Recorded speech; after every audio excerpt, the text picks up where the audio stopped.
Good morning, artists. Remember a couple weeks ago when I made a video where I was standing in the middle of a cardboard city? Well, today I'm doing the same thing, except this cardboard city is extra special because it's one I made from scratch myself. Today, we're going to dive a little deeper into cardboard crafting and into making cities out of boxes in particular. To make this city, I used some leftover cracker boxes, cereal boxes, and just things that were laying around the house.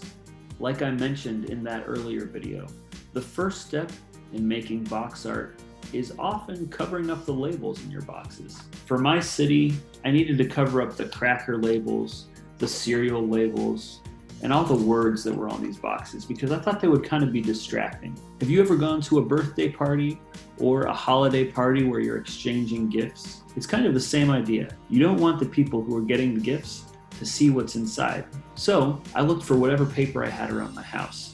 I found some construction paper and some old shopping bags that I turned inside out and made a covering out of. And I used some Christmas wrapping paper with little Christmas trees on it. I thought that looked like a fun mural for that building. And I used some origami paper with some colorful tape. Fun fact, a lot of people think it's impossible to combine cardboard pieces without the hot glue gun. That's why the hot glue guns in our art studio classroom are some of the most used art materials we have. But you don't actually need any hot glue to hold boxes together. This whole city block is held together with tape and glue.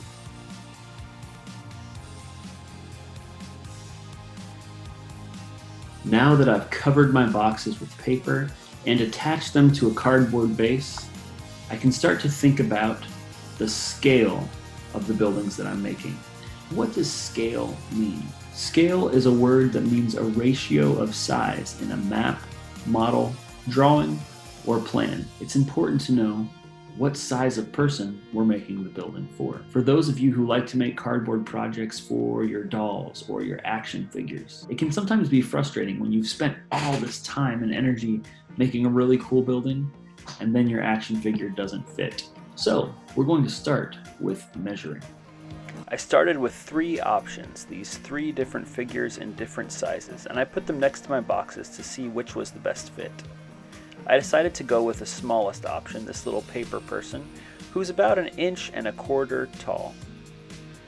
So to make the doorway a little bigger so that they could fit through it, the doorway is 1.75 inches tall.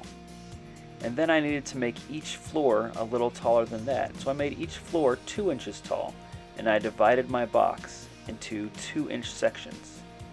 And then I separated those sections with blue tape, so it's really easy for me to see where each one stops and starts. When we start off by measuring, the rest of the work gets a lot easier because a lot of those choices are already made for you. You don't have to ask yourself how big something needs to be.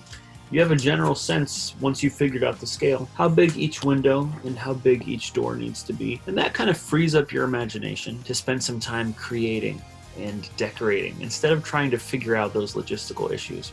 So let me show you a few things that I thought it was really fun to add on my city. So here I cut out some window shapes and I put some shutters on either side of them. You can also do labels. For example, these are the offices and this is a bakery that has cookies, cakes, and pies. And I was playing with different shapes for windows. Some windows kind of have that uniform rectangle shape, but some might also have arches like that. That would be kind of interesting. Also, the windows can be different colors. Maybe these people have kind of a crazy fun red light coming out of their window. Sometimes buildings have murals. I made this kind of silly doodle that I thought would look kind of cool in the back of a building. Sometimes windows have a number of panels that are stacked up on top of each other. Sometimes buildings have words written into the side of them and a sidewalk of blue tape. That might be something else you might want to try.